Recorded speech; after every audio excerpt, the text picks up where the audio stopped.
Hey everybody, this is a quick video to show you how to do a hard reset on a Motorola Moto E7 Power. If you don't have the passcode or the pin code, this will actually bypass it. It will delete it, but it will also wipe everything else off the phone, and it'll be like a new phone.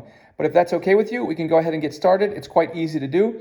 We're just going to start by making sure that our phone is off, and once it's off, we can hold and press the power and volume up buttons simultaneously until the phone turns on.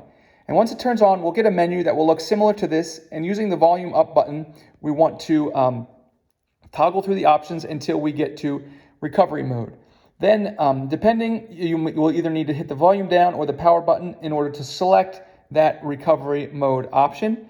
And once you select the recovery mode option, give it a second and it will load up this recovery menu. From here, we can use the up and down volume to toggle through these options and we want to go to wipe data factory reset and hit the power button to select it.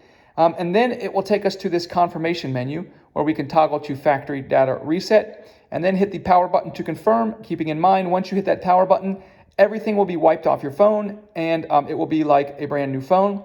And once that's done, you can hit the reboot and it will turn on like it did when it came out of the box. Thanks a lot for watching. Have a great day.